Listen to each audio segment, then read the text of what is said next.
Hey, fellow Ristopians, stay cool.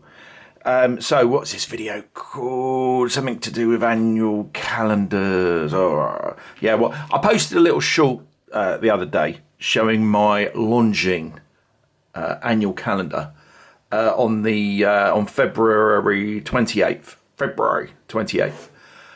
And I was posing the question, what would happen to it the next day? Now, whilst I didn't think it would jump to March the 1st, it's March the 3rd now, by the way.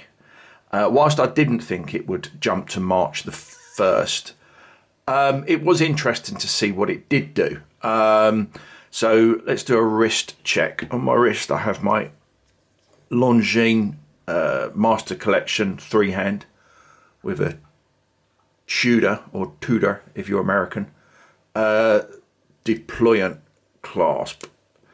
There we go, which is much nicer than the one, oh, did it wrong, much nicer than the Longines one that came with it, so I swapped that over. Yeah, the Longines one is a butterfly deployant, whereas this is a 3-fold deployant, which works much better. But yeah, stunning watch. Try not to get too glare.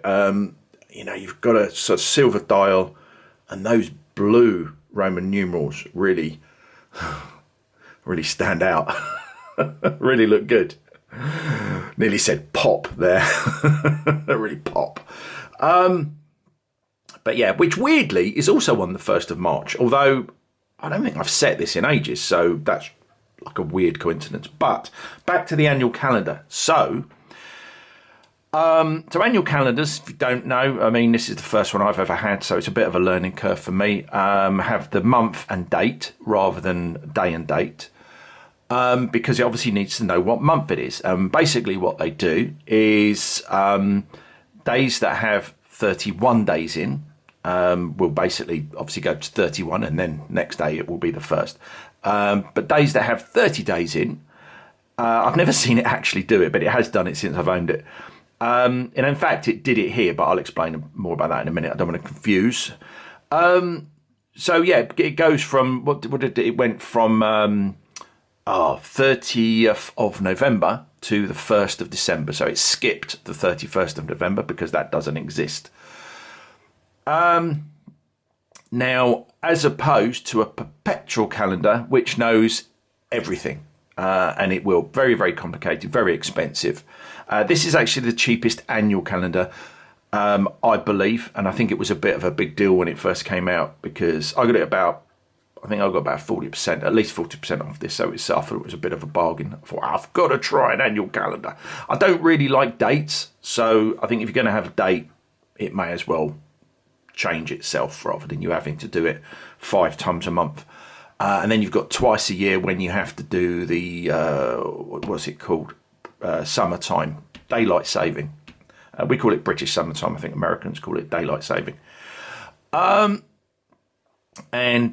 you've got to do it. If you wore the watch every day, and it never lost any power, you'd have to take your watch off 7 times a year to do all those things, or reset it 7 times a year. Obviously, you take it off every night, don't you? You don't sleep in it. Oh, but yeah, so that's so a perpetual calendar will do all of them. But there are different annual calendars, and I think the question I posed by doing that short where it said February 28th was what would happen the next day. Now, I didn't think it would go to March 1st, as I've said, but there were 2 options. So basically, this watch either goes from the 30th, 31st first, or it goes from the 30th directly to the 1st on the months that it needs to do that for. But February never has 30 days. It's only 28 or 29. So my thought was, what would it do on February the 28th? It's got 2 options. Well, it's obviously, I'm imagining it's going to go to the 29th because it doesn't work out the 28th or the 29th. But would it go to the 30th and then the 1st, or would it treat February as having 30 days or 31? That was the question. And as we're on March 3rd now, the answer is that it treats it as having 30 days in the month, because it went from, I haven't set it, so yesterday was actually the 2nd, but if there were 31 days in the month, it would have actually been the 30th, and it jumped last night from the 30th to the 1st. So it would have said 30th of February last night, but this morning it says 1st of March. So that's quite interesting, maybe. I know what it thinks February is.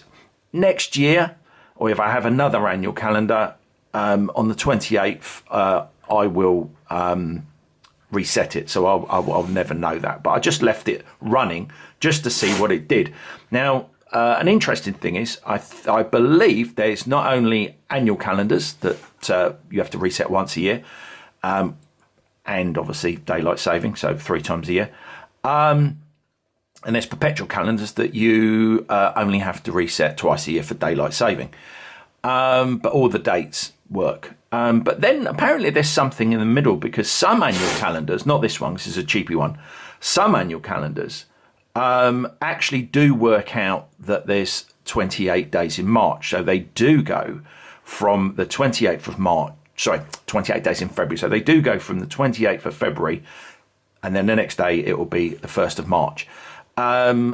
So they only have to be reset date-wise once every 4 years, because they don't work out a leap year, which is what a perpetual calendar does.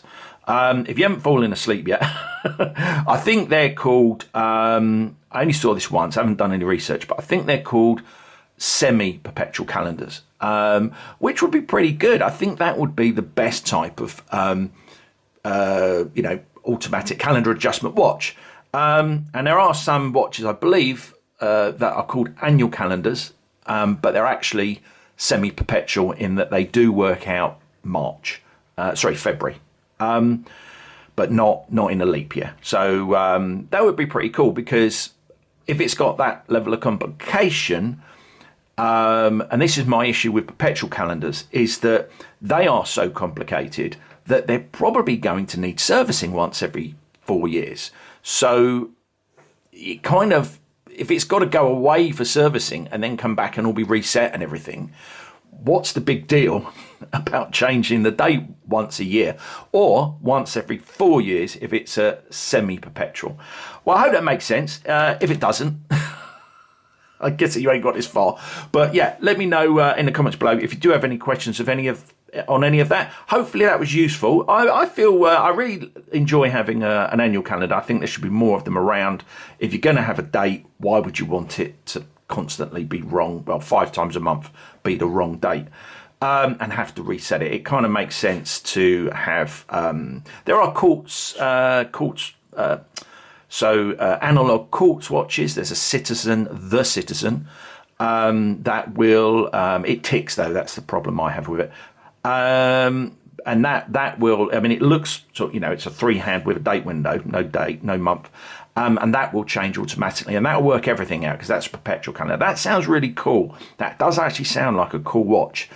If it's going to be quartz, it may as well have that functionality, but they're not, I think people need to, purchasers need to want this stuff, or else manufacturers aren't going to do it.